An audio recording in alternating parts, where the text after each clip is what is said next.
hari ini kita akan belajar tentang tema selamatkan makhluk hidup, materi pembelajaran tentang ASEAN. Sebelum kita memulai proses pembelajaran, alangkah baiknya terlebih dahulu kita berdoa. Berdoa sesuai keyakinan dimulai. Berdoa selesai. Sebelum kita masuk dalam proses pembelajaran, ada yang tahu apa sih itu ASEAN? Atau anak-anak pernah mendengar kalimat ASEAN atau negara-negara apa saja yang masuk dalam ASEAN?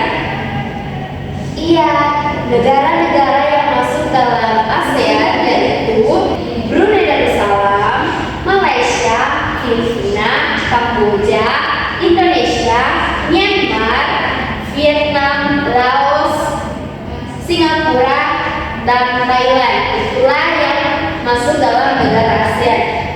Anak-anak, pada hari ini kita akan fokus pada materi tentang geografis wilayah ASEAN. Yang pertama,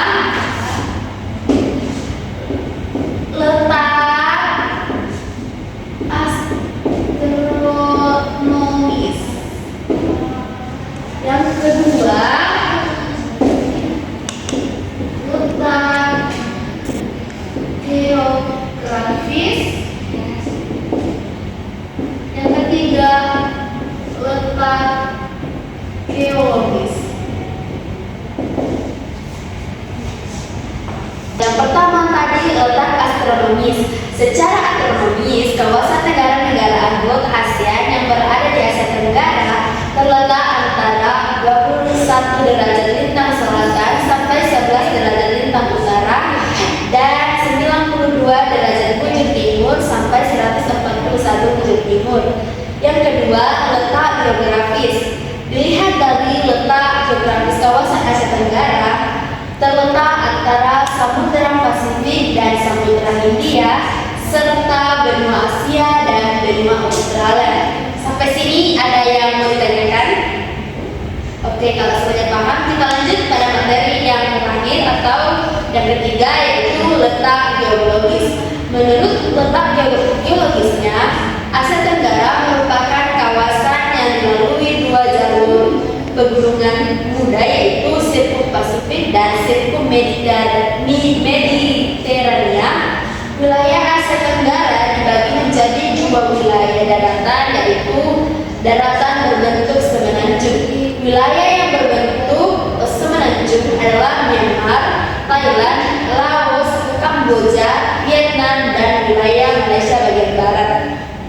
Daratan berbentuk gugusan kepulauan. Wilayah yang berbentuk gugusan kepulauan adalah Filipina, Indonesia, Singapura, Brunei Darussalam, dan wilayah Malaysia bagian timur. Sampai di sini ada yang mau ditanyakan tentang materi letak geografis wilayah ASEAN? Nah, sampai di sini proses pembelajaran kita pada hari ini. Ada yang mau bertanya atau menyampaikan pendapatnya tentang materi kita pada hari ini? Jika tidak ada, Ibu akan memberikan tugas, yaitu sebutkan negara-negara yang masuk dalam anggota ASEAN dan tuliskan ibu kota negara masing-masing dari negara tersebut. Bisa? Iya, kalau bisa, tugasnya dikumpul minggu depan. Di sini proses pembelajaran kita pada hari ini. Jika ada kesalahan Ibu selama mengajar, mohon dimaafkan. Dan sebelum kita pulang, terlebih dahulu alangkah baiknya juga kita berdoa. Berdoa sesuai keyakinan dimulai. Berdoa selesai. Terima kasih. Sampai jumpa pada pertemuan minggu depan.